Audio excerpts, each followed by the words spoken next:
Yo, what's up everybody? How you doing? Ogadi Top in the building. Now listen, I've seen the story that's happening for Diamond Platinums, Willy Paul, the Furaha City Festival that was happening, and there's a lot I could say. However, I don't have a lot of information on what really happened. So what I'm gonna talk about is from what I can see. All right. So a few things off the cuff. One, we can see that Willy Paul wasn't treated well. Okay, as an artist, leave alone even me Kenyan artists, whatever. As an artist, first of all, we have to respect artists. No matter which type of artist it is, whether it's a DJ, it's a dancer, it's an acrobat, it's an MC, it's whoever. Artists need to be respected. All right. So that one goes without saying. All right. Now, okay, the organizers and the management and everybody, we could have done better. Let's take it as a learning curve. Let's do better. Let's reach out to Willy Paul, apologize, make amends. The guy is amazingly talented, and even if he was and he's an artist, and he needs respect. So let's respect the art. Then now let's come back to Kenyans. So Kenyans, let's see how we respect our own. Kenyans don't really do that really well. They always like to embrace outsiders more than their own. All right. So Kenyans, we can do better. Okay. And the reason why even the security guards, my bouncers and everybody, they were harassing Willy Paul, forgetting huyo mse mwingine amekuja na anaenda. Mtabaki hapa na Willy Paul, na next time Willy Paul anafanya event yake mtaenda kutafuta job huko. And you are our brothers, like sino tuko hapa tunabaki. It's the same thing that used to happen during the Wakoloni era. Like you'd find like Africans were snitching on Africans to the colonialists. You know, they're holed up in such a place, they're hiding in such a place. There were snitches, and we know most of them who were snitches, and they later became some of our leaders in this country. But there were snitches. They were snitching on other Kenyans when Mau Mau was happening. They were snitching on Akina Dedan Kimathi and the rest. So that is a habit that most Kenyans have, and it's always been there, and we can do better. All right. However, this is what I wanted to talk about. I've seen the reaction online from other influential individuals to artists to everybody. And guys, we're doing a wrong thing, okay? What is the wrong thing we're doing? We've already concluded and we've already started dissing Diamond, and we don't know what really happened. You and I don't know what happened. I always say this thing all the time, man. When you see something online, there's always an agenda to it, and there is the truth.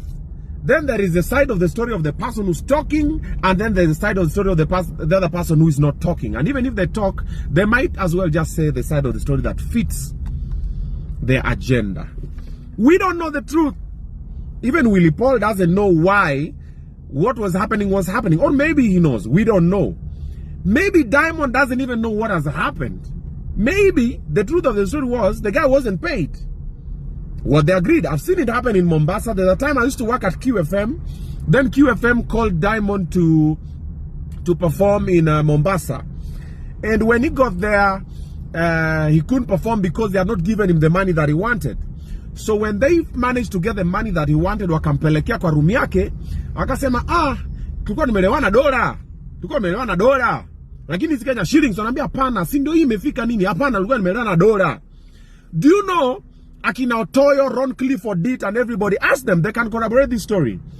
They had to go and wake up Joho so that Joho can give them dollars equivalent to the amount of money that Diamond was to be paid, so that Diamond can get on stage. It was so bad, all the artists who are getting on stage, walikuwa wanapigwa na machupa, wanarushiwa na mavitu. Mombasa, it happened. Venye Diamond alipatiwa pesa yake, it was already getting in the wee hours of the morning. I think it was like 5 or 6 in the morning or something. Akapewa pesa zake. Diamond akasema, haya, nipatie microphone basi mimi nifanye shughuli yangu. Because alikuwa amevaa kutoka kitu kama, I think 11 p.m. or midnight or something. The guy was getting on stage at around 6 in the morning. Or 7. Don't remember the exact time it was. Jamali panadu stage. Akaanza tu backstage. Tatizo kwangu mbagala. The guys came back and it was an amazing show. So let's not crucify someone based on limited information. That's what I'm trying to say.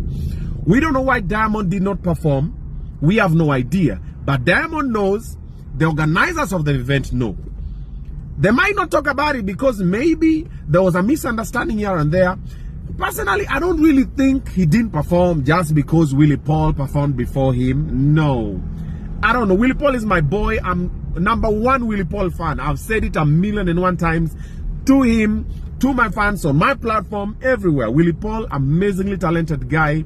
If only we can take him more serious, and also if we can also just put a little more discipline on his craft, the guy is gonna be, is bigger worldwide. But let's not water down the whole thing to a small thing at Nani Ali performs Jeep before Nani. That's some BS. That thing, I've seen people perform before whoever. I perform before people. IMC for people before Nani, bro, it doesn't change anything. Your fans are your fans. Whether you perform fast, you perform last, it doesn't change shit. Just perform. Alright? So whether Diamond could have performed fast or last, it wouldn't have changed anything. I truly believe there's another reason why he did not perform. There's something.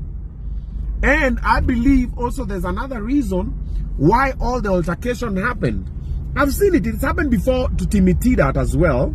And also another thing that most people don't know, your enemies are normally from within. Wale wanakupiganga vita ni watu tuko nao kwa industry. Mi watu wananipiga vita ni watu niko nao kwa industry. The people I look up to, people I call my godfathers, people I go to for advice, people I sit down with and tell them, hey, listen, I want to do this. Wanakama wananiambia hivi, wanaenda nakutana na maadui wangu wanawaambia hivi kunihusu. Na nimewajua. The people that fight you are the people that know you. Either your family members, your friends, your colleagues, and everybody. Like, for example, Willy Paul, the people who are fighting you are people that know you. Strangers don't really care. They'll say something, but it can't get to you. The people that are fighting us are people from within. The people who are making the industry become shitty are same people in the industry. I got a job. There's a time MC Jesse gave me a job to MC. It was called Scania drivers something. Wasi walikuwa na reverse matrela. This was the first gig. This was a couple of years ago. This was the first gig. I think I was paid a huge amount of money. I was paid, I think, 250 G's to MC an event. Back then, I used to charge about 100, maybe 80, maybe 150. Kama songa sana.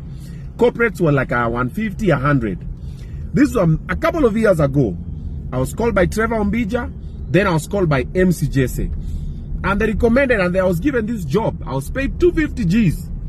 And another person in the industry who I look up to, who is a very powerful force to reckon with, went and spoke shit about me to MC Jesse. At yo, why would you give Obinna'S this job? And you know you could have given me nini. And then anaongea shit na anaandika kwa email. He didn't deserve this chance nini. Then me nikapata yo email. I'm like, yo. So since then I've never looked at the guy the same. But I talked to him. I meet him. Hi, how are you? You're well, nini? But I know this nigga don't mean well for me. So the people who are fighting you, your enemies, whatever, they are people who are here in the industry. The people who are trying to bring Willy Paul down. The guy is amazingly talented, but why is he always in problems? Same people in the industry. Same people that's also fighting me. Same people. They're called the gatekeepers. When you become big, they don't understand how you're big without going through them. They want you to go through them. They want you to hustle, to always kiss ass, you know, ask them for permission to do shit. Same with me, I do my shit, man. I wake up today, I want to do something, I'll do it. It's a good thing, it's a kind thing, it's gonna make a couple of people happy, it's gonna put money in some people's pocket and my pocket, I'll do it. I don't need to console anybody. Then you don't consult them, you are the enemy #1. Now they start planning, they start scheming. Who to fanye nini? Who to make them? How you to make drugs? Who to fanye? Some people go to meetings and say, Obinna'S na kunyonga po mpaka da MC. I don't even take alcohol. So Willy Paul, Timmy Tidat, all of us in the industry, we know our enemies are from within. Wanatoka hapa katikati yetu, ni wenzetu na tumewajua. However, what happened yesterday, last night was very bad. But guys, stop concluding before you hear both sides of the story. We always do that thing all the time. Unasikia one side of the story, you've already crucified the other person like, yeah. No, you don't know what really happened. So slow it down, think about it. My 2 cents. Peace out.